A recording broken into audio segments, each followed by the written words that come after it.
True literature में आपका खैर मकदम है। मेरा नाम अनीसा फारूक। आज हम ब्लॉक 4 को पढ़ने जा रहे हैं, जिसमें हमारा आज का मौजू है यूजेस ऑफ रेपिटिशन। हमारे साखत कुछ इस तरह है। सबसे पहले हम इस यूनिट के मकासद को देखेंगे, उसके बाद हम इस यूनिट का तारुफ देंगे, फिर हम एक बुनियादी बयानबाजी के आले के तौर पर एक तकरार, इसके बारे में हम जानेंगे, फिर तकरार के मुख्तलिफ नमूने,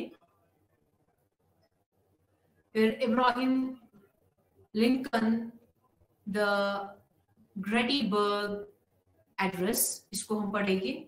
उसके बाद डेफिनेशन ऑफ रिक्वेस्ट्स यानी ऑफर्स एंड इनविटेशंस, इसके बारे में पढ़ेंगे, जिसमें दरख्वास्तें, पेशकशें, दावतनामे आ जाते हैं। फिर हम उसके बाद दरख्वास्तों, पेशकशों और दावतनामों के लिए मुतबादिल फॉर्म यानी एक ऑल्टरनेटिव फॉर्म, इसको हम देखेंगे। फिर मॉडल्स के साथ मुतगैर फॉर्म, फिर हम विल, में, कैन, विल के आर्जी मसावी, इसको देखेंगे। फिर आखिरकार हम इस यूनिट का खुलासा करेंगे। तो सबसे पहले हम इस यूनिट के मकासद को देखते हैं। इस यूनिट में हम रिटोरिकल डिवाइसेस के बारे में जानेंगे। रिटोरिकल डिवाइसेस जिसको हम पिछले यूनिट से हम करते आ रहे हैं, अब हम आज रिटोरिकल डिवाइसेस में रिपीटिशन को देखेंगे। रिपीटिशन क्या होता है और इसके असरात क्या होते हैं, जुबान में इसको रिटन लैंग्वेज या ऑरल लैंग्वेज में इसको किस तरह से इस्तेमाल किया जाता है, इसके बारे में हम जानेंगे। अब हम थोड़ा तारुफ पे बात करते हैं। तो इस यूनिट में हम ज्यादा रेपिटिशन को जानेंगे, रेपिटिशन के बारे में जानेंगे, किस तरह से हम वर्ड्स, सिंटैक्टिक स्ट्रक्चर या एक्सप्रेशंस को हम किस तरह से एक यूज करते हैं, एक रिटोरिकल इफेक्ट क्रिएट करते हैं, इसके बारे में हम जानेंगे। तो सबसे पहले हम बात करते हैं एक बयानबाजी के आले के तौर पर एक तकरार यानी repetition as a rhetorical device के बारे में हम जानेंगे।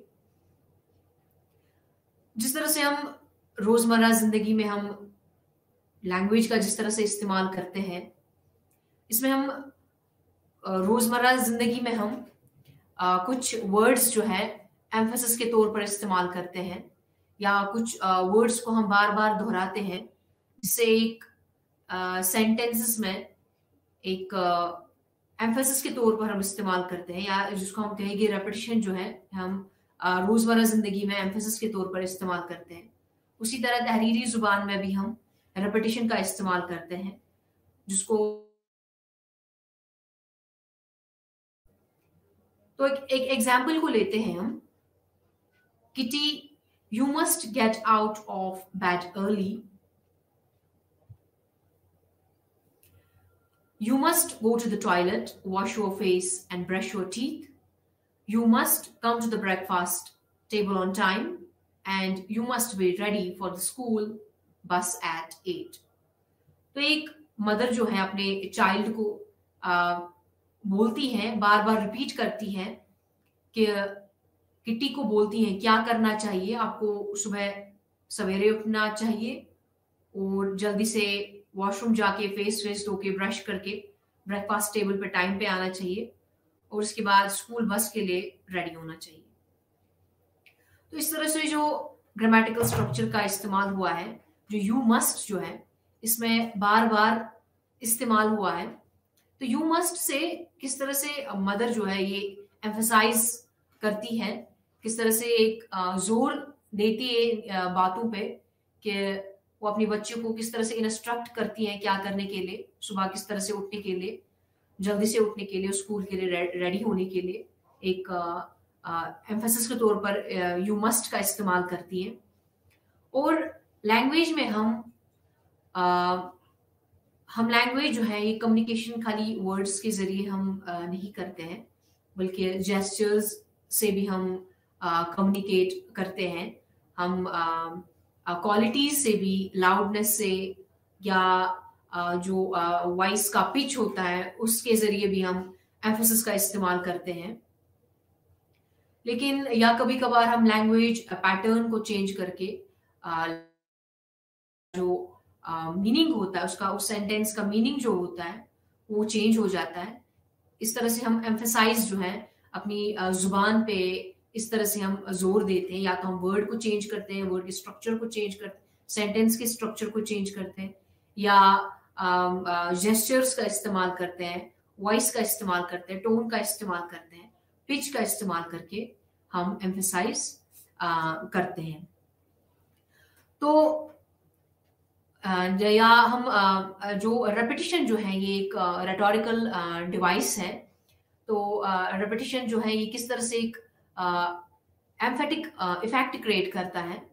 तो जैसे कि नर्सरी राइम में भी यूजुअली बच्चों की राइम में अगर देखते हैं तो एक सेंटेंसेस जो है बार बार एक पोएटिक रिदमिक इफेक्ट क्रिएट करने के लिए सेंटेंसेस जो है वो बार बार रिपीट होते हैं, वरना एक खुशगवार असर डालने के लिए जो है सेंटेंसेस को रिपीट हो जाता है। इस लिहाज से सेंटेंसेस रिपीट हो जाते हैं। जैसे कि एक नर्सरी राइम है, उसके कुछ लाइंस जैसे कि Polly put the kettle on, Polly put the kettle on, Polly put the kettle on, we will all has tea। तो इसमें जो poly put the cattle on जो है ये 3 बार रिपीट हुआ है। तो इस तरह से एक प्लीजिंग इफेक्ट क्रिएट करने के लिए जो है सेंटेंसेस को रिपीट किया जाता है। एक या एम्फेसिस डालने के लिए रिपीट होता है, या इसको बोल सकते हैं किसी बात पे जोर देने के लिए रिपीटिशन का इस्तेमाल होता है। तो या तो जैसे कि लॉन्ग सेंटेंसेस में जो स्पीकर जो है अगर कोई लेक्चर दे रहा है तो उसकी जो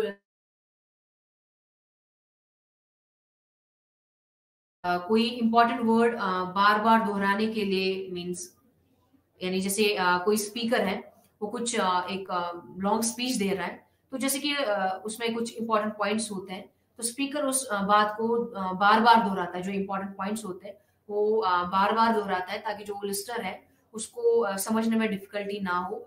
तो इसीलिए जब लॉन्ग स्पीचेस जो होती है उसमें रिपीटिशन का भी इस्तेमाल होता है। तो जैसे हमने पिछले यूनिट में देखा कि जो नेहरू जो है उन्होंने किस तरह से महात्मा गांधी की डेथ पे जो उन्होंने स्पीच दी थी, तो उन्होंने किस तरह से रेपिटिशन का इस्तेमाल किया, रेटोरिकल डिवाइसेस का इस्तेमाल किया। जैसे कि उन्होंने इस लाइन को किस तरह से, लाइट जो है, लाइट वर्ड जो है नेहरू की स्पीच में अगर देखते हैं लाइट वर्ड जो है बार बार कितनी बार दोहराया गया है। तो एक रेटोरिकल इफेक्ट क्रिएट करने के लिए, एक एम्फेसाइज करने के लिए इस रेटोरिकल डिवाइस का इस्तेमाल किया गया है।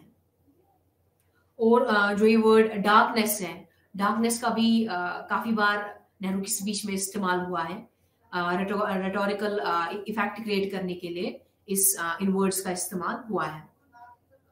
अब हम देखते हैं कि जो ये पैसेज है, the passage from the speech made in the British parliament by Richard Brinsley Sheridan. तो ये ब्रिटिश ड्रामेटिस्ट थे और पार्लियामेंटेरियन। उन्होंने स्पीच ऐसी दी थी यहाँ से, in looking round for an object fit to be beheld out to an oppressed people and to the world as example of the national justice, we are forced to fix our eyes on Mr. Hastings. It is he, my lords, who has degraded our fame and blasted our fortunes in the East. It's he who has tyrannized with relentless severity over the devoted natives of those religions. It is he who must atone as a victim for the multiplied calamities as he produced. तो एक जो ये passage है ये British dramatist ने ये passage लिखी है, जिनका नाम रिचर्ड ब्रिंसली शेरिडन था। तो उन्होंने ये पैसेज लिखी है। उन्होंने ये पैसेज एक पार्लियामेंटेरियन स्पीच है ये। तो उन्होंने कहा कि मिस्टर हेस्टिंग के बारे में उन्होंने इस स्पीच में कहा है। तो इस स्पीच में जो है रेपिटेशन का इस्तेमाल हुआ है। यहाँ पर इट इज ही जो है ये काफी बार रिपीट हुआ है।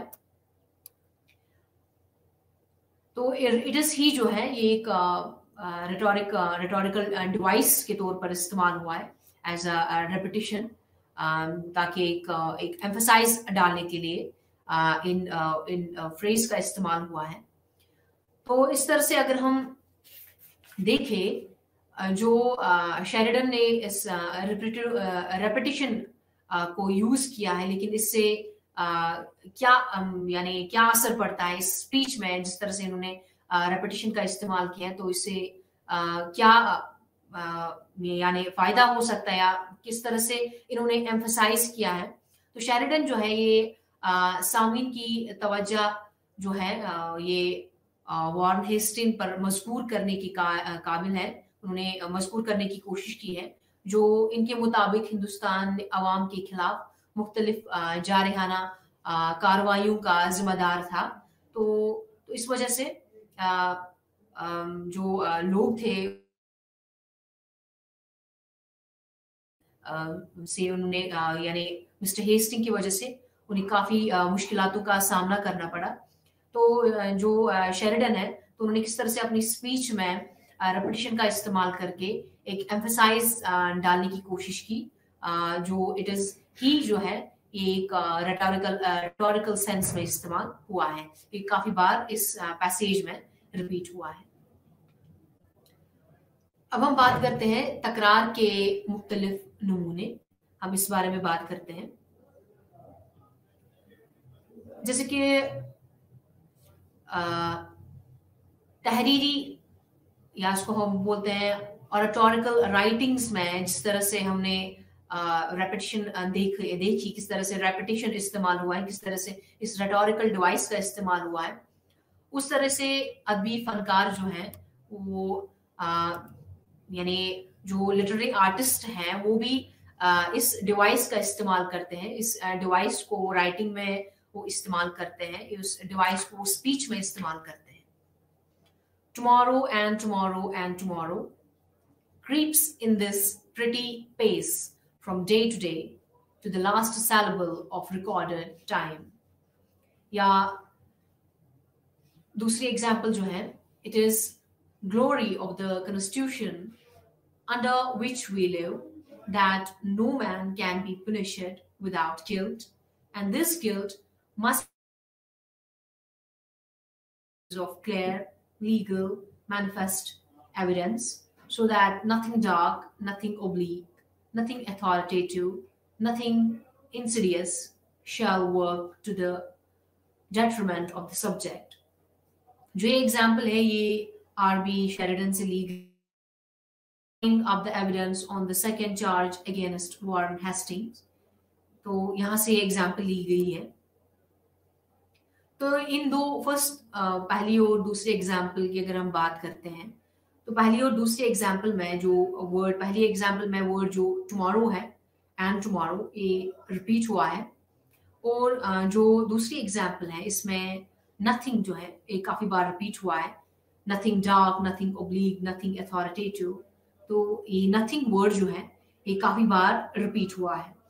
तो जो ये इस सेंस में इन एग्जाम्पल्स में रेपिटेशन का यूज हुआ है एज अ रेटोरिकल डिवाइस के तौर पर इस्तेमाल हुआ है। किस तरह से एक एम्फसाइज क्रिएट करने के लिए, किस तरह से बातों पे जोर देने के लिए जो है रेपिटेशन का इस्तेमाल हुआ है। अब है तीसरी example, and my poor fool is hanged, no no no life, never never never never. ये शेक्सपियर किंग लेयर, ये यहाँ से एग्जाम्पल ली गई है।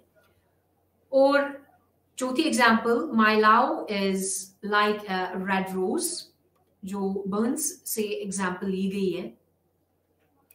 या यहाँ पर पांचवी एग्जाम्पल में अगर हम देखें, if I were an American as I am an Englishman, while a foreign troop was landed in my country, I never would lay down my never, never, never. तो ये example William pit Earl of Chatham on the motion for an address to the throne, यहां से ली गई है example. तो इस example में अगर हम देखें, इन एग्जाम्पल्स में एग्जाम्पल नंबर 3 की अगर हम बात करते हैं, इस एग्जाम्पल में जो नेवर है ये काफी बार रिपीट हुआ है, ये कॉन्सिक्यूटिवली रिपीट हुआ है विदाउट एनी ब्रेक। और या अगर हम बात करते हैं एक नर्सरी राइम की, नर्सरी राइम जो है इसमें काफी या तो होल सेंटेंस जो है या लाइन की अगर हम बात करते हैं, लाइंस काफी बार रिपीट होते हैं, या रेपिटेशन जो है, इस तरह की रेपिटेशन यूजुअली हम पोइट्री में देखते हैं, जो रिलीजियस पोइट्री होती है उसमें भी हम देखते हैं इस तरह की रेपिटेशन जहां पर पूरी लाइंस को रिपीट किया जाता है। जैसे कि एग्जाम्पल नंबर 6 में, because I do not hope to turn again, because I do not hope, because I do not hope to turn during this man's gift and that man's scope, I no longer strive towards such things. Why should the aged eagle stretch its wings? तो ये example जो 6 है, इसमें जो line है ये I do not hope to turn, ये काफी बार रिपीट हुआ है और फुल लाइन को रिपीट किया गया है। तो ये जो एक इफेक्ट क्रिएट करने के लिए या एम्फसाइज क्रिएट करने के लिए पोइट इस तरह से पूरी लाइंस को रिपीट करते हैं, या ये किस तरह से एम्फसाइज करते हैं कि जो वर्ल्डली प्लेजर है इससे, यानी मटेरियलिज्म से दूर रहकर ये कितना मतलब he wants to turn to the God, तो इस बारे में बात करता है।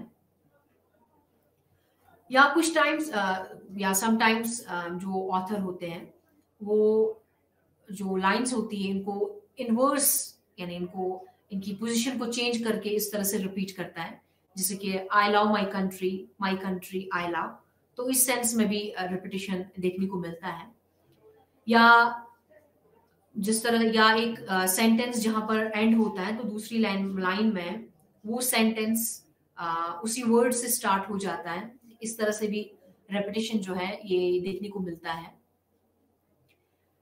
जिस तरह से नेहरू की स्पीच में जो लाइट वर्ड जो है वो इस सेंस में इस्तेमाल हुआ है, किस तरह से उन्होंने बार बार लाइट सेंस का इस्तेमाल किया है, जो लास्ट सेंटेंस में लाइट यूज किया है, फिर नेक्स्ट सेंटेंस को जब उन्होंने शुरू किया है तो उसमें भी उन्होंने इस वर्ड का इस्तेमाल किया है।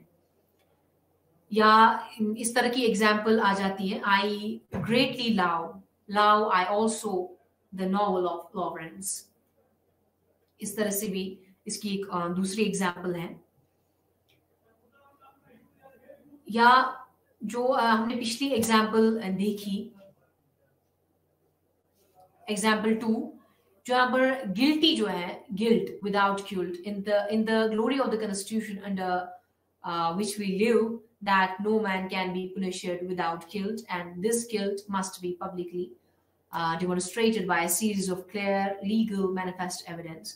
So इस तरह यहाँ पर जो वर्ड लीगल जो है यहाँ पर भी रिपीट हो चुका है, तो इस तरह से भी इस तरीके का रिपीटेशन भी देखने को मिलता है, जहाँ पर एक स्पेस, यानी दो वर्ड्स को छोड़कर किस तरह से वर्ड गिल्ट जो है किस तरह से रिपीट हुआ है। जैसे यहाँ पर without guilt and this guilt, यहाँ पर दो वर्ड्स को छोड़कर जो रिपीटिशन का पैटर्न है इस तरह से भी देखने को मिलता है।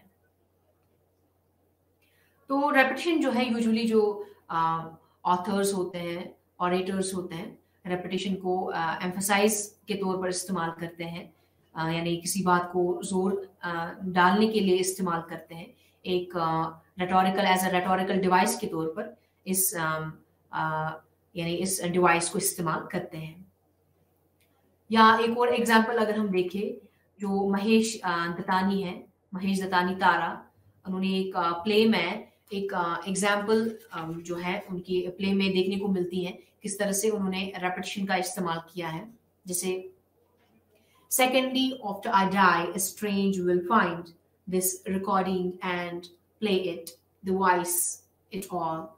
That will remain no writing, no masterpiece, only a voice, the once belonging to an object like that other objects in a cosmos. तो इस तरह से जो ऑब्जेक्ट है और वॉइस है किस तरह से रिक्रिएटेड सेंस में इस्तेमाल हुआ है। तो इस तरह की भी एग्जाम्पल्स इस सेंस में भी हम रेपिटेशन को यूज करते हैं। Repetition as a rhetorical device के तौर पर हम इस तरह से इस्तेमाल करते हैं। तो हम बात करते हैं रिक्वेस्ट्स यानी दरख्वास्त पेश, जिससे हम या तो रिक्वेस्ट दिखाए या ऑफर या इनविटेशन के लिए हम किस तरह से इन वर्ड्स का हम इस्तेमाल करते हैं।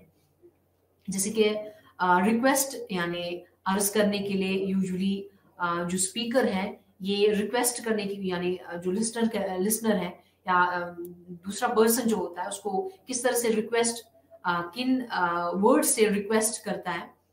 तो रिक्वेस्ट जो है ये या तो कोई शख्स जो है किसी को पूछने के लिए या उसको इनवाइट करने के लिए या अटेंशन के लिए रिक्वेस्ट करता है। जैसे कि एक एग्जांपल है, can you wait for few minutes please.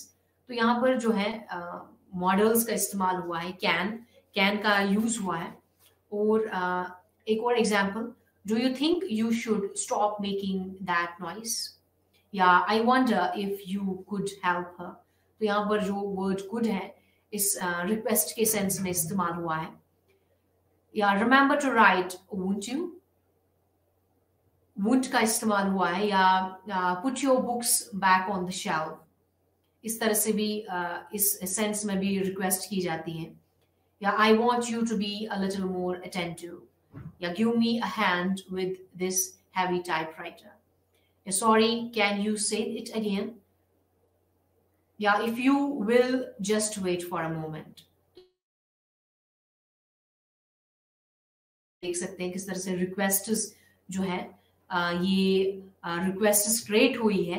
या तो हम मॉडल्स का इस्तेमाल करते हैं या तो हम सेंटेंस के स्ट्रक्चर को चेंज करते हैं या तो हम इन वर्ड्स का इस्तेमाल करते हैं। फॉर एग्जांपल प्लीज, सॉरी, तो इन वर्ड्स का भी इस्तेमाल करते हैं। या रिक्वेस्ट जो है ये हम कुछ पूछने के लिए भी हम यूज करते हैं, एडवाइस के लिए भी, इंफॉर्मेशन हासिल करने के लिए भी, परमिशन के लिए भी हम रिक्वेस्ट्स का इस्तेमाल करते हैं। जैसे कि इन एग्जांपल्स में हम देख सकते हैं, can I have a glass of water, या could I have the book back, या may I have your attention please. या यहाँ पर एडवाइस के तौर पर इस्तेमाल हुआ है, जैसे व्हाट शैल आई डू, या where should I hang the picture. यहाँ पर जो स्पीकर है ये रिक्वेस्ट करता है इंस्ट्रक्शन के तौर पर किस तरह से मुझे करना चाहिए, where should I hang the picture. या यहाँ पर भी इंस्ट्रक्शन के तौर पर इस्तेमाल हुआ है, यहाँ पर रिक्वेस्ट की जा रही है ताकि इंस्ट्रक्ट कर सके। यहाँ पर जो लिसनर है वो किस तरह से वो स्पीकर को किस इंस्ट्रक्ट करने के लिए वो रिक्वेस्ट कर रहा है। जैसे कि shall I send you a cheque, या may I ask how much it costs you, या excuse me could you tell me the way to the station. यहाँ पर भी रिक्वेस्ट के तौर पर लेकिन फॉर इंफॉर्मेशन हासिल करने के लिए यहाँ पर इस्तेमाल हुआ है। या इस सेंस में सेंटेंसेस को किस तरह से बनाया जाता है। या अगर हम पेशकशों की बात करते हैं यानी ऑफर्स की बात करते हैं, तो ऑफर्स जो है यूजुअली किसी पर्सन को कुछ ऑफर किया जाता है। या इस सेंस में जैसे कि example, would you like to have some tea, या यहाँ पर ऑफर के लिए इस्तेमाल हुआ है। या I have finished the paper, do you want to read it. या एक और example, would you like to work for us. तो इस तरह से हम ऑफर्स सेंटेंसेस में इस तरह से ऑफर्स क्रिएट करते हैं। या इससे पहले हमने देखा रिक्वेस्ट्स किस तरह से क्रिएट की जाती है, किन मॉडल्स का इस्तेमाल किया जाता है। तो हम इन मॉडल्स पे फर्दर आगे बात करेंगे, एक ऑल्टरनेटिव फॉर्म इस पे देखेंगे। या एक और example, I could write to him tomorrow, या कैन आई हेल्प यू। तो इस तरह से हम जो है ऑफर्स के लिए इस तरह से सेंटेंसेस का इस्तेमाल कर सकते हैं। या मे आई हेल्प यू, या shall I help you, I can meet him in the afternoon if you like, या I will buy you 2 more tickets, या leave the seating arrangement for me, leave the seating arrangement for me, या give me that heavy case, या shall I carry it for you। so इस sense में भी हम offers का इस्तेमाल कर सकते हैं। इस तरह से सेंटेंसेस में पेशकशों का इस्तेमाल होता है। इस तरह से पेशकशें जो हम सेंटेंसेस में बना सकते हैं, इस तरह की सेंटेंसेस का इस्तेमाल करते हैं। या ऑफर करने के लिए भी हम किस तरह से सेंटेंसेस के स्ट्रक्चर को चेंज करते हैं, जैसे कि you can drive if you like, या stay here if you like, या you need not do it if you are not interested. So इस तरह से हम इन सेंटेंसेस को बना सकते हैं। इन सेंटेंस का इस्तेमाल करके हम ऑफर्स क्रिएट करते हैं, या ऑफर या रिक्वेस्ट्स के लिए इस तरह से हम सेंटेंसेस का स्ट्रक्चर हम चेंज करते हैं।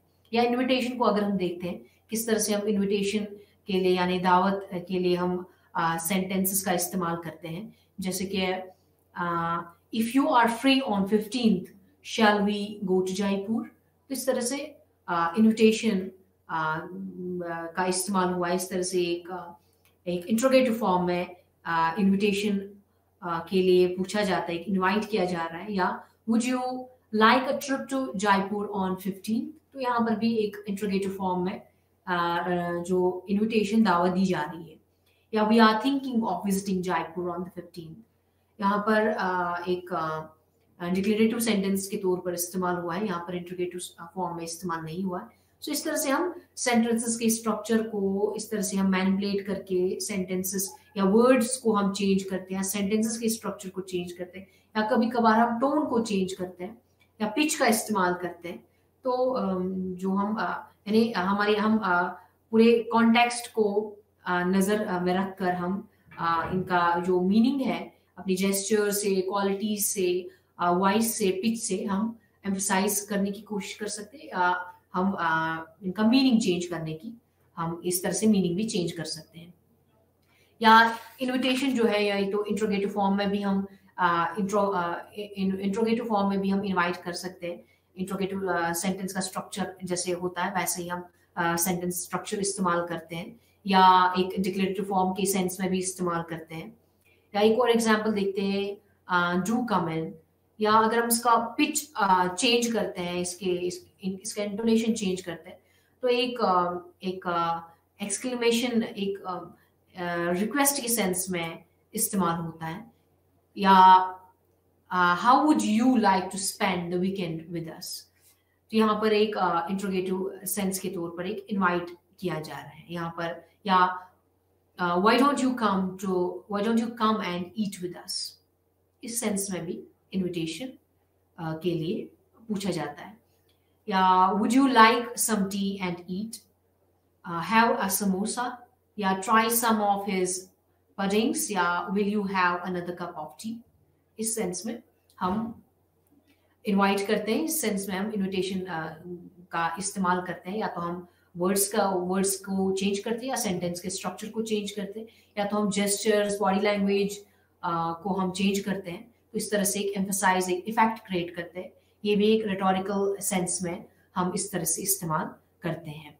खाली हम रेपिटेशन का इस्तेमाल नहीं होता है, बल्कि gesture, body language, tone, word structure, sentence structure का इस्तेमाल हम कर सकते हैं।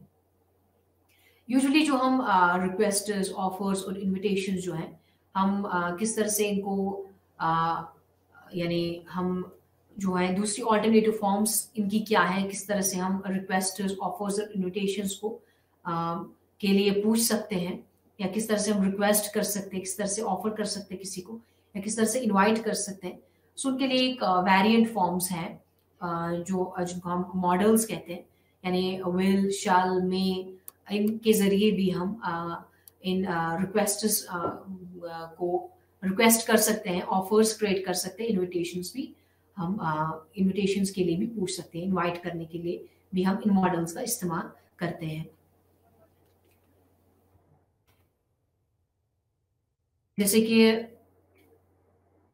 यूजुअली हम जो मॉडल्स हैं ये अ, हम मॉडल्स जो है ये या तो शैल में कैन विल इनका इस्तेमाल करते हैं, लेकिन ऑल्टरनेटिव फॉर्म जो है इनकी या तो शुड है, शैल का should, make a might, will का वुड एंड कैन का कुड इस फॉर्म में भी इस्तेमाल होता है। सो या तो हम इनको स्टेटमेंट के तौर पर इस्तेमाल करते हैं या इम्पेरेटिव सेंस में इस्तेमाल करते हैं या इंट्रोगेटिव फॉर्म में इस्तेमाल करते हैं इन मॉडल्स को यूज करके। सो यूजुअली जो शेल का अगर हम देखते हैं तो variant forms of with models जो है, ये जो शेल है या तो ये एडवाइस के तौर पर इस्तेमाल करता है, रिक्वेस्ट के तौर पर इस्तेमाल होता है या सजेशन के तौर पर इस मॉडल का इस्तेमाल किया जाता है। जो शेल है, एक एग्जाम्पल लेते हैं, लेट्स गो शैल वी। तो यहाँ पर जो शेल है यहाँ पर एक सजेशन के तौर पर इस्तेमाल हुआ है। या एक और एग्जाम्पल अब देखते हैं, shall I give you a hand with your shopping. तो यहाँ पर शैल जो है ये ऑफर के सेंस में इस्तेमाल हुआ है। या शेल को अगर हम देखते हैं, शेल कभी भी विल से रिप्लेस नहीं होता है। या जो सेकंड फॉर्म, सेकंड पर्सन और थर्ड पर्सन जो है वहां पर भी हम शेल का इस्तेमाल करते हैं। जैसे कि nobody shall leave the room, यहाँ पर ऑर्डर के सेंस में इस्तेमाल हुआ है। या you should stay where you are, यहाँ पर भी ऑर्डर के सेंस में शेल का इस्तेमाल हुआ है। या शेल जो है ये फर्स्ट पर्सन के साथ भी हम इस्तेमाल करते हैं इस सेंस में, ऑफर के सेंस में, सजेशन के तौर पर, रिक्वेस्ट के तौर पर हम फर्स्ट पर्सन के साथ भी, सिंगुलर और प्लूरल के साथ भी इस्तेमाल करते हैं। जैसे कि shall we ever find the treasure, या we shall finish the guilty, या don't worry I shall help. तो यहाँ पर जो है शेल का इस्तेमाल हुआ है। या जो अगर हम मे की अगर हम बात करते हैं तो मे जो है मे मॉडल, या ये तो यूजुअली रिक्वेस्ट के तौर पर इस्तेमाल हुआ है होता है और ऑफर के तौर पर इस्तेमाल होता है और परमिशन के तौर पर भी इस्तेमाल होता है। वो मे जो है ये इसको हम रिक्वेस्ट, ऑफर और परमिशन के तौर पर इस्तेमाल करते हैं। टू ड्राइव, तो यहाँ पर रिक्वेस्ट के सेंस में इस्तेमाल हुआ है। या may I hold it for you, यहाँ पर ऑफर के सेंस में इस्तेमाल हुआ है। और जो कैन है, कैन को जो है तो यहाँ पर ऑफर के सेंस में कैन इस्तेमाल होता है। या ऑफर के सेंस में अगर हम देखें, I can write the letter next week if you like, I can write the letter next week if you like. तो यहाँ पर जो है कैन एज अ मॉडल ये ऑफर के सेंस में भी इस्तेमाल होता है। अब देखते हैं हम विल जो है, विल एज अ मॉडल हम किस तरह से इस्तेमाल करते हैं। यूजुअली विल जो है ये रिक्वेस्ट के लिए इस्तेमाल होता है, इनविटेशन के लिए भी इस्तेमाल हम इसको करते हैं, या एक विलिंगनेस यानी रजामंदी के लिए भी इस्तेमाल होता है। जैसे कि रिक्वेस्ट के सेंस में अगर हम देखें, will you stick up to the notice please, तो यहाँ पर रिक्वेस्ट के सेंस में इस्तेमाल हुआ है। या अगर हम देखें इनविटेशन के सेंस में विल का इस्तेमाल किस तरह से होता है, जैसे कि will you have another chance to shoot at the target, तो यहाँ पर जो है इनविटेशन की सेंस में भी इस्तेमाल हुआ है। या एक और एग्जांपल इनविटेशन के सेंस में देखते हैं, wouldn't you have another chance to shoot at the target, तो इस सेंस में भी यहाँ पर इनविटेशन के सेंस में इस्तेमाल होता है। या रिक्वेस्ट के सेंस में, remember to post the letter wouldn't you, तो यहाँ पर रिक्वेस्ट के सेंस में भी हम इसको इस्तेमाल करते हैं। जो विल, मे, कैन जो है इनका जो ऑल्टरनेटिव फॉर्म है, या एक टेंटेटिव इक्विवेलेंट इसको कहते हैं, यानी वो इक्विवेलेंट है लेकिन एक टेंटेटिव इक्विवेलेंट है। जैसे कि शल का जो टेंटेटिव इक्विवेलेंट है वो शुड है, मे का माइट है, कैन का वुड है। तो एक टेंटेटिव फॉर्म है, लेकिन एग्जैक्टली हम उनको एक ऑल्टरनेटिव, एक इक्विवेलेंट नहीं कह सकते, लेकिन एक टेंटेटिव इक्विवेलेंट कह सकते हैं। कभी कभार कुछ सिचुएशंस में हम जो है ये इन शैल का हम शुड से रिप्लेस होता है, विल का वुड से रिप्लेस होता है। मे का माइट से, कैन का कुड से और विल का वुड से इस्तेमाल होता है। यूजुअली हम जो के तौर पर इस्तेमाल करते हैं, फर्ज के तौर पर इस्तेमाल होता है, या एक डिजायर पोलाइटली, एक पोलाइट डिजायर एक्सप्रेस करने के लिए भी हम शुड का इस्तेमाल करते हैं। या मे माइट जो है ये भी रिक्वेस्ट के सेंस में इस्तेमाल होता है, लेकिन काफी इनफ्रीक्वेंटली ये इस सेंस में इस्तेमाल होता है। या कुड जो है ये टेंटेटिव इक्विवेलेंट है कैन का, लेकिन एक मोर पोलाइट सेंस में इस्तेमाल किया जाता है। या वुड जो है ये भी एक विल का अल्टरनेटिव है, लेकिन एक क्या यानी जो वुड है ये ज्यादातर विल के ये टेंटेटिव इक्विवेलेंट है विल का, तो as a request, as an offer के सेंस में भी वुड इस्तेमाल होता है।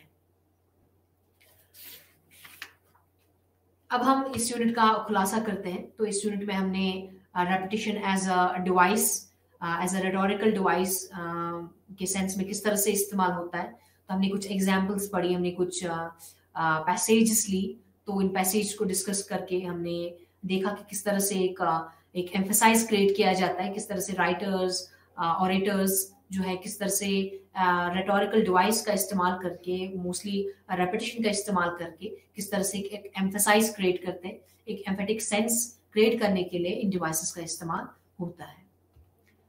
अब हम देखते हैं यूनिट 16, यानी इसका अनुमान है यूजेस ऑफ द क्वेश्चंस, यानी रिटोरिकल क्वेश्चंस किस तरह से इस्तेमाल होता है, तो इस पे भी हम बात करते हैं।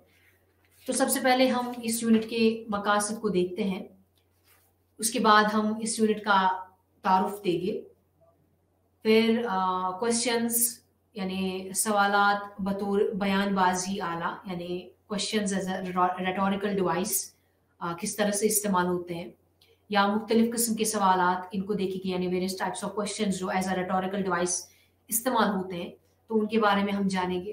फिर हम सरोजनी नायडू जो है उन्होंने आज़ादी की जंग खत्म हो गई, तो इस मौजू पे हम बात करेंगे जो सरोजनी नायडू ने इस टॉपिक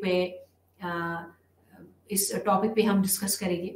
फिर हम इस यूनिट का खुलासा करेंगे और कुछ कलीदी अल्फाज को हम जानेंगे। तो सबसे पहले हम ऑब्जेक्टिव के बारे में बात करते हैं, यानी मकासद के बारे में। तो इस यूनिट के मकासद को देखते हैं। तो इस यूनिट में हम देखते हैं कि इम्पोर्टेंस ऑफ क्वेश्चंस क्या है, यानी बयानबाजी में सवालात का इस्तेमाल और अहमियत, और वो जिससे वो तकरीरी या इबला को मौसर करता है, उनके बारे में हम जानेंगे। और ये भी जानेंगे कि किस तरह से रेटोरिकल क्वेश्चंस का इस्तेमाल किया जाता है, या क्वेश्चंस का इस्तेमाल किया जाता है, किस तरह से उनको रेटोरिकल सेंस में इस्तेमाल किया जाता है, तो उसके बारे में भी हम जानेंगे। और सरोजनी नायडू की जो एक फेमस स्पीच है, यानी आज़ादी की जंग खत्म हो गई, उसके बारे में भी हम पढ़ेंगे और फिर देखेंगे किस तरह से सरोजनी नायडू ने उनमें किस तरह से इस डिवाइस का इस्तेमाल किया, यानी रेटोरिकल डिवाइस का किस तरह से इस्तेमाल हुआ है, तो उसके बारे में भी हम जानेंगे। अब हम तारुफ की बात करते हैं। तो इस यूनिट में, जैसे कि हम पिछले यूनिट से रेटोरिकल डिवाइसेस के बारे में हम बात करते आ रहे हैं, किस तरह से राइटर्स है, ऑरेटर्स हैं, किस तरह से अपनी लैंग्वेज का इस्तेमाल करते हैं, किस तरह से वो लैंग्वेज में रेटोरिकल डिवाइसेस का इस्तेमाल करते हैं, rhetorical device as a figure of speech के सेंस में इस्तेमाल करते हैं। या ज़्यादातर हमने रेटोरिकल डिवाइस जो है हमने उसमें ज़्यादा इस यूनिट में हमने रेपिटेशन जो है उस बारे में हमने बात की, रेपिटेशन को देखा, किस तरह से रेपिटेशन जो है ये इस्तेमाल होता है एज अ रेटोरिकल डिवाइस, वो सेंस भी हमने देखा। अब हम इस यूनिट में हम बात करेंगे कि किस तरह से क्वेश्चंस का इस्तेमाल किया जाता है, किस तरह से क्वेश्चंस को रेटोरिक सेंस में इस्तेमाल किया जाता है। तो इस यूनिट में हम ये सब देखेंगे। तो सबसे पहले हम बात करते हैं सवालात बतौरी बयानबाजी आला, यानी questions as a rhetorical device, इस बारे में हम बात करते हैं। जैसे कि इंट्रोगेटिव सेंटेंसेस जो हैं ये हम यूजुअली इस्तेमाल करते हैं इंफॉर्मेशन हासिल करने के लिए या कुछ पूछने के लिए इस्तेमाल करते हैं इस रिटोरिकल सेंटेंसेस का। जिसके एग्जाम्पल है didn't I tell you so, या तो इस स्टेटमेंट में जो है didn't I tell you so, यहाँ पर ये इस सेंस में इस्तेमाल हुआ है कि आई टेल यू सो, इस सेंस में इस्तेमाल हुआ है। यहाँ पर जो स्पीकर है didn't I tell you so, यहाँ पर जवाब के लिए नहीं पूछ रहा है, यहाँ पर जवाब हासिल करना नहीं चाहता है, बल्कि इस सेंस में भी हम रिटोरिकल डिवाइस का इस्तेमाल कर सकते हैं। एक तरीका है किस तरह से हम इंट्रोगेटिव सेंटेंसेस को इस्तेमाल करके एक रिटोरिकल सेंस क्रिएट कर सकते हैं। एक्चुअली जो didn't I tell you so जो है, ये एक्चुअली इसका जो बेसिक मीनिंग है उसका मतलब है आई टेल यू सो। तो किस तरह से एक इंट्रोगेटिव फॉर्म को इस्तेमाल करके एक न्यू सेंस को क्रिएट करके एम्फसाइज करने की कोशिश की है। या एक और एग्जांपल को अगर हम देखें, may I congratulate you on your success in the BA examination. तो यहाँ पर जिस सेंस में इसको कहा जाता है, एक इंट्रोगेटिव फॉर्म में इसको कहा गया है, may I congratulate you on your success in the BA examination. तो यहाँ पर इंट्रोगेटिव सेंस में इस्तेमाल हुआ है, लेकिन यहाँ पर जो स्पीकर है वो लिसनर को जवाब के लिए नहीं पूछ रहा है, बल्कि यहाँ पर इसको रिप्लाई जो है थैंक यू से करना है। यहाँ पर रिप्लाई जो है इस सेंस में नहीं करना है कि यस यू कैन आस्क। यहाँ पर एक तरीका है, ये एक सेंटेंस का स्ट्रक्चर जो है किस तरह से क्रिएट हुआ है, किस तरह से इंट्रोगेटिव फॉर्म का इस्तेमाल किया हुआ है, एक कॉन्ग्रेचुलेट करने के लिए एक इंट्रोगेटिव फॉर्म का इस्तेमाल हुआ है। तो यहाँ पर जो है एक लिसनर को थैंक यू से रिप्लाई करना चाहिए, और यहाँ पर जो स्पीकर है वो एक्चुअली इसको पूछने के लिए नहीं, यहाँ पर इसको एक क्वेश्चन, एक जवाब के लिए नहीं पूछ रहा है, बल्कि इसको एक तरीका इस्तेमाल करता है। ये एक सेंस है, एक वे है जिसे कॉन्ग्रेचुलेट इस तरीके से ये कॉन्ग्रेचुलेट करने की कोशिश करता है, कॉन्ग्रेचुलेट कर रहा है, यानी may I congratulate you on your success in the BA examination. तो इस सेंस में भी हम इस तरह से हम क्वेश्चंस का इस्तेमाल करते हैं एज अ रिटोरिकल डिवाइस। या अगर एक और एग्जांपल है कि अगर किसी बच्चे को माँ कह रही है why don't you listen to your father, तो यहाँ पर जो माँ जो मदर जो है यहाँ पर इस तरह से वर्ड्स का इस्तेमाल करती है, why don't you listen to your father. तो यहाँ पर जवाब के लिए नहीं पूछ रही है why don't you listen to your father, यहाँ पर एक्चुअली रीजन के लिए नहीं पूछ रही है, बल्कि यहाँ पर ये जो मदर है ये बच्चे को कह रही है आप जो फादर है वो किस तरह से जो बात कह रहा है उसको अटेंटिवली सुनने के लिए कह रही है, न कि जवाब के लिए कह रही है आप अपने वाले साहब की बात को क्यों नहीं सुन रहे। तो इस सेंस में भी हम क्वेश्चंस को इस सेंस में भी इस्तेमाल करते हैं, एज अ रिटोरिकल डिवाइस का इस्तेमाल इस सेंस में भी होता है। या एक जैसे या एक आर्ट है जो इस आर्ट को अक्सर जिंदगी के जिसके आर्ट को जिंदगी के अक्स को समझने के लिए इस्तेमाल किया जाता है। उस तरह से जो राइटर्स होते हैं, जो ऑरेटर्स होते हैं, इस तरह से वो इस लैंग्वेज के आर्ट को यूज करते हैं, एक इफेक्ट क्रिएट करने की कोशिश करते हैं, जो यूजुअली डेली सेंस में भी हम इस तरीके की एग्जाम्पल्स को हम देख सकते हैं।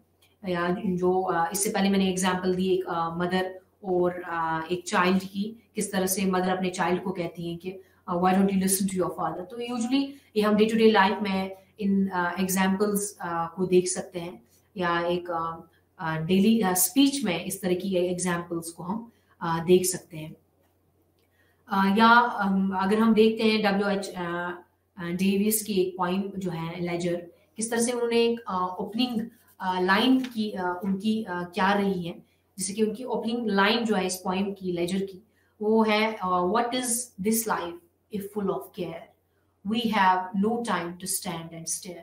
तो यहाँ पर जो है ये एक्चुअली क्वेश्चन के सेंस में इस्तेमाल हुआ है, लेकिन यहाँ पर क्वेश्चन के सेंस में इस्तेमाल हुआ, लेकिन इंफॉर्मेशन यानी रिप्लाई के लिए नहीं पूछ रहा है, बल्कि यहाँ पर एक एम्फसाइज क्रिएट करने के लिए इस्तेमाल हुआ है। तो ये एक तरीका है, एक आर्ट है, एक एज अ रेटोरिकल डिवाइस के सेंस में इस्तेमाल हुआ है। किस तरह से क्वेश्चंस को पॉइंट्स में भी क्रिएट किया जाता है, किस तरह से स्पीच में या राइटिंग में इस सेंस का इस्तेमाल किया जाता है। या एक और एग्जांपल हम देखते हैं एलियट की। अगर हम पॉइंट को देखें ऐश वेडनेसडे, तो उस में भी इस्तेमाल हुआ है। किस तरह से उन्होंने एक 6th लाइन में एक क्वेश्चन को किस तरह से रेज किया है, why should the aged eagle stretch its wings. तो यहाँ पर जो 6th लाइन जो है उनकी पॉइंट की एलियट ऐश वेडनेसडे, तो ऐश वेडनेसडे इस पॉइंट में अगर हम देखेंगे 6th लाइन, तो 6th लाइन में एक क्वेश्चन रेज किया गया है, why should the aged eagle stretch its wings.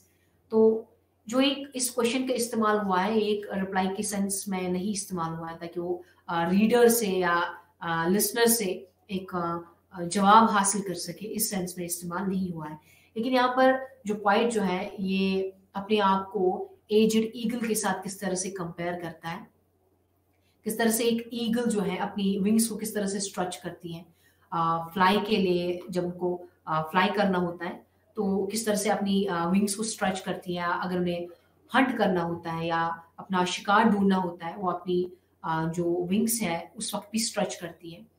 या मटेरियल कलेक्ट करने के लिए, यानी अपने नेस्ट जो है उसको घोंसला बनाने के लिए जो उन्हें ट्विग्स का इस्तेमाल करना पड़ता है या कुछ लकड़ियों का इस्तेमाल करना पड़ता है या शाखों का इस्तेमाल करना पड़ता है। तो वहां पर भी अपनी वो किस जो विंग्स हैं किस तरह से स्ट्रेच करती हैं, जब उन्हें नेस्ट बनाना होता है, जब उन्हें प्रे करना होता है, अब शिकार ढूंढना होता है, या जब उन्हें उड़ना होता है, या जब उन्हें एक होल इमेज क्रिएट करता है कि एक मेटाफोरिकल सेंस में इस्तेमाल हुआ है। ये पॉइंट जो है अपने आप को एक एज्ड ईगल के साथ कंपेयर करता है, मतलब किस तरह से उनको लाइफ में स्ट्रगल करना पड़ता है। लेकिन किस तरह जैसे कि एक एज्ड ईगल होती है, वो अपने लाइफ जो है अपनी जिंदगी को जीने के लिए कितना स्ट्रगल करती है, किन किन जदोजहद से उनको गुजरना पड़ता है। उसी तरह से ये जो पॉइंट है अपने आप को ईगल के साथ कंपेयर करता है, कितना डिफिकल्ट हो जाता है कि समटाइम्स काफी मुश्किल हो जाता है एक इंसान के लिए इन सब मुश्किलातों से गुजरना। तो इस तरह से अपने आप को कंपेयर करता है। लेकिन जो ये क्वेश्चन के सेंस में इस्तेमाल हुआ है, यहाँ पर एक रिप्लाई हासिल करने के सेंस में इस्तेमाल नहीं हुआ है। एक वे है, एक आर्ट है, इसको हम रिटोरिकल डिवाइस कहते हैं। तो किस तरह से व्हाइट ने, एलियट ने इस एग्जाम्पल में इस रिटोरिकल डिवाइस का इस्तेमाल किया है। या जो इस जो एलियट है, एलियट इसको एक इंट्रोगेटिव सेंस में इस लाइन को इस्तेमाल किया है, लेकिन एलियट उसको एक प्लेन स्टेटमेंट के तौर पर भी इस्तेमाल कर सकता था। लेकिन जो जिस तरह से उन्होंने इस लाइन का इस्तेमाल किया, यानी इस जो 6th लाइन है, यानी क्वेश्चन फॉर्म में, इंट्रोगेटिव फॉर्म में इस्तेमाल किया है, जो एक इंट्रोगेटिव फॉर्म में जो सेंस, जो एम्फसाइज क्रिएट होता है, वो एक प्लेन स्टेटमेंट से क्रिएट नहीं हो सकता था। तो इस तरह से रिटोरिकल डिवाइस जो है एलियट ने इस तरह से इस सेंस में इस्तेमाल किया है। या एक और एग्जांपल हम देखते हैं, एक पैसेज जो है ये पिट द एल्डर्स की एक पैसेज है, जिन्हें एक ब्रिटिश पार्लियामेंट में इस स्पीच को दिया है, एक अमेरिकन रेवोल्यूशन के तौर पर इस सेंस में इस्तेमाल, स्पीच ऑन अमेरिकन रेवोल्यूशन जो उन्होंने ब्रिटिश पार्लियामेंट में दी थी। तो यहाँ पर भी किस तरह से उन्होंने स्पीच दी थी, तो मैं इसको पढ़ रही हूँ। What makes ambition virtue, the sense of honor, but in this sense of honor consists with the spirit of plunder or a practice of murder. Can it flow from the mercenary motives, or can it prompt to cruel deeds besides these they acquired? Was other power has they associated to their cause? Have they entered into alliance with the is too low or too ludicrous to the consistent with their counsels. तो एक speech थी, Peter elders की speech, जो ने British parliament में इस speech को दिया था। तो इस स्पीच में कितने क्वेश्चंस का इस्तेमाल हुआ है? इस स्पीच में 6 क्वेश्चंस का इस्तेमाल, शॉर्ट स्पीच में 6 क्वेश्चंस रेज किए गए हैं। तो 6 क्वेश्चंस जो रेज किए गए, ये एक ऑर्डिनरी लैंग्वेज में इस तरह से इस्तेमाल नहीं होता है। तो एक इफेक्ट क्रिएट करने के लिए या एक असर क्रिएट करने के लिए इस्तेमाल हुआ है। यानी किस तरह से वो एम्फसाइज करते हैं कि कंट्री मैन जो है, इनको कितनी मुश्किलातों का सामना करना पड़ता है, या गवर्नमेंट को एक रिक्वेस्ट करता है कि इन बातों पे जोर दे कि कितनी मुश्किलातों से इन लोगों को गुजरना पड़ता है। तो इस सेंस में इतने इस पैसेज के अंदर कितने क्वेश्चंस का इस्तेमाल किया है, कितने क्वेश्चंस उन्होंने रेज किए, पिट एल्डर्स ने कितने क्वेश्चंस रेज किए इस शॉर्ट पैसेज में। तो इस सेंस में इस रेटोरिकल डिवाइस का as a form, in the form of questions के तौर पर इस्तेमाल हुआ है। अब हम देखते हैं कि जो इंट्रोगेटिव फॉर्म जो है, इंट्रोगेटिव फॉर्म को एक और एग्जाम्पल में इस्तेमाल हुआ है, जैसे कि the merchant of Venice bye Shakespeare. तो इसमें भी rhetorical device question interrogative form में इस्तेमाल हुआ है। hath not a Jew eye, hath not a Jew eyes, hath not a Jew hands, organs, dimensions, senses, affections, passions, fed with the same food, hurt with the same weapons, subject to the same disease, healed by the same means, warmed and cooled by the same summer and winter, as a Christian is. If you pick up, do you not bleed? If you tickle us, don't we laugh? The merchant of Venice, ये Shakespeare के play से लिया गया है इस example को। तो इस एग्जाम्पल में किस तरह से जो एक कैरेक्टर है शाइलॉक, जो एक ज्यू मर्चेंट होता है, तो किस तरह से एक क्वेश्चंस को रेज करता है, किस तरह से एक इफेक्ट क्रिएट करता है, जो एक नॉर्मल एक स्टेटमेंट के फॉर्म में इसी को, इन लाइंस को अगर हम इन लाइंस को चेंज किया जाए एक स्टेटमेंट फॉर्म के तौर पर, तो एक जो इंट्रोगेटिव फॉर्म में जो सेंस क्रिएट होता है, इंट्रोगेटिव फॉर्म में जो एक एम्फेसिस क्रिएट होता है, तो वो एक स्टेटमेंट के तौर पर इस्तेमाल नहीं हो सकता। वो स्टेटमेंट से वो सेंस का इस्तेमाल नहीं हो सकता, या वो एक इफेक्ट क्रिएट नहीं कर सकता। अब हम बात करते हैं कि वेरियस टाइप्स ऑफ क्वेश्चंस जो हैं, यानी मुख्तलिफ किस्म के सवालात जो हैं वो क्या है, मुख्तलिफ किस्म के सवालात किस तरह से हो सकते हैं।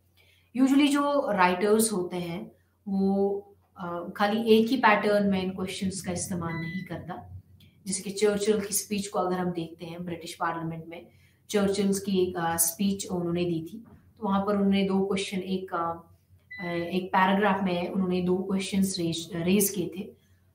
वो है, they ask, you ask what is our policy, I will say, you ask what is our aim, I can answer in one word, that's victory. तो इस तरह से चर्चिल जो है उन्होंने अपनी स्पीच में एक शॉर्ट पैराग्राफ में 2 क्वेश्चंस को किस तरह से रेज किया, और खुद ही उन क्वेश्चंस को खुद ही जवाब भी देते हैं। You ask what is our policy, I will say. You ask what is our aim, I can answer in one word, that's victory. तो इस तरह से जो राइटर्स हैं, ऑरेटर्स होते हैं, तो इस सेंस में क्वेश्चंस भी रेज करते हैं और आंसर्स भी खुद ही देते हैं। सो इस सिचुएशन का भी इस्तेमाल करते हैं, एज अ रेटोरिकल डिवाइस के तौर पर इस सेंस में भी इस्तेमाल होता है। या एक और एग्जाम्पल को अगर हम देखते हैं, you will be surprised to hear that a flood have caused havoc in Mukama and Barahia, the dam and the canal promised long ago have not been built on this day. The result is annual floods. Animals die, men and women take shelter on the roads, and they're often bitten by snakes. Relief is slow to reach them. How long, sirs, can people live without food? A month has now passed since the emergency arose, and doctors are nowhere around. The people of Mukama and Barahia are left to the mercy of nature. तो यहाँ पर जो है इस passage में जो questions इस sense में भी इस्तेमाल किया जाता है। यहाँ पर जो स्पीकर है ये एक यानी प्रॉब्लम्स का एक लिस्ट बना के यहाँ पर है इस पैसेज के अंदर। जो लोग मुकामा है और बराहिया में जो लोग हैं उनको किस तरह से मुश्किलात आ जाते हैं का सामना कर रहे हैं। तो किस तरह से एक मंथ से गवर्नमेंट को रिक्वेस्ट कर रहे हैं रिलीफ के लिए, जो फ्लड रिलीफ है इस एरिया में पहुंचाने के लिए रिक्वेस्ट कर रहा है। तो इस एग्जाम्पल में भी जो एक क्वेश्चन रेज किया गया है, लेकिन इन क्वेश्चंस को एक आंसर की रिप्लाई की एक्सपेक्टेशंस नहीं होती, तो इस सेंस में भी रिटोरिकल डिवाइस इस सेंस में भी इस्तेमाल होता है। या अगर हम पिट्स की स्पीच को अगर हम देखते हैं, व्हाट मेक्स एम्बिशन वर्च्यू, तो यहाँ पर व्हाट मेक्स एम्बिशन वर्च्यू जो है ये स्पीकर इसके बाद खुद ही इस क्वेश्चन का जवाब देता है। तो इस सेंस में भी इस्तेमाल होता है जब राइटर जो या ऑरेटर जो है ये या तो क्वेश्चन रेज करता है, क्वेश्चन रेज इस सेंस में करता है कि वो किसी बात पे रोशनी डाले या किसी बात की वजह मतलब उसकी सेंस में इस्तेमाल कर सकते हैं।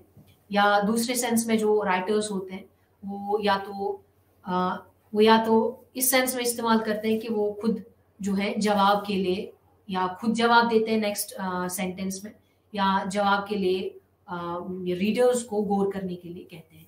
आपका शुक्रिया।